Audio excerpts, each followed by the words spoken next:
Hi everyone, my name is Steph, this is Kidlit Joy and welcome back to my channel. Today I'm here to review The Paperbark Tree Committee by Karys McEwen. This book has been shortlisted this year for the Children's Book Awards of Australia, and it was one that I was kind of intrigued by because the cover of this reminds me very much of another series that I really love by a different author, the Kingdom of Silk series by Glenda Millard.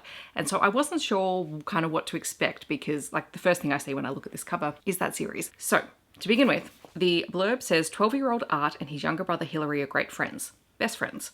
When they move to the city from a small rural town, Art struggles to fit in. His dad is too busy to give him much attention, but his stepmom is always ready to listen. And then there's the Paperbark Tree. Art and Hilary hold secret meetings in its branches whenever they need to sort things out, but Art's not sure he still wants to be part of the Paperbark Tree Committee.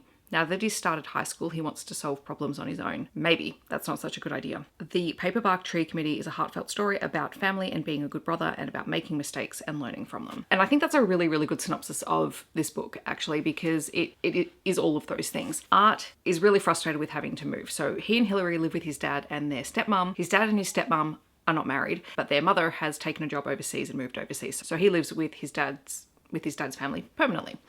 And they've moved to the city. His dad is a writer, and Art really resents some of his dad's job because when Art's dad is in the writing zone, he disappears basically from their life. On the positive side, he gets along really well with his stepmom. He thinks she's great, and he's also kind of mad at his dad for not marrying her because he's concerned that she might leave because of the way that she's treated by his dad. By the way, they're all treated by his dad when he gets into his zone, which does cause some of the underlying issues and the mistakes that are mentioned in the book where he is trying to get them to get married. He also adores his younger brother. His younger brother is the light of his life. He talks about that constantly. But as he is entering puberty, he's obviously starting to see that, you know, there are things that he doesn't want his brother involved in, not because he doesn't love his brother and not because his brother isn't sunshine personified, but it's things that he doesn't want to touch his brother's sunshine.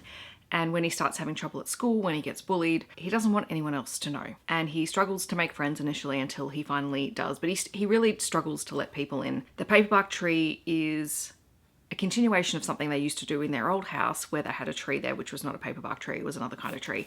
And they would sit and talk things out. But he's finding that increasingly difficult as he's starting to internalize a lot of those problems. So this is quite a deep book. It is really beautifully written. I was turning pages. I wanted to know what was happening, even though I knew it was going to end in things where Art has to make up for, you know, the mistakes that he makes. And he's a teenager, he's a kid, he's making honest mistakes because he's trying to do things for the people that he loves. He's also trying to keep himself safe. He's terrified of losing more people since his mum has left. When his only stable parent is not his biological parent, that's something that he's concerned about because she has no reason to stay. And their relationship was probably my favorite in the whole book, the way that she talks to him and treats him and invites him to confide in her and tries to help him understand that she doesn't plan on going anywhere. She wants to be part of his life. She may have gotten into a relationship with his dad, but she's there. But she stuck around because she became part of the family and she cares deeply about Art and Hilary. And so seeing that positive adult dynamic was also really nice because you don't often get that with step-parents in stories. So I appreciated that. Well worth checking out. One that you might want to have tissues handy. It is a bit of a tearjerker at times because I think there's a lot of big emotions going on in the story, but I had a great time reading it. And I'm glad that I decided to pick it up and give it a go. In the description down below, I will leave more information about the book. If you'd like to find out more, you can check out any links down there. Otherwise, I would love to know, have you read this book or are you planning on picking it up? Feel free to let me know.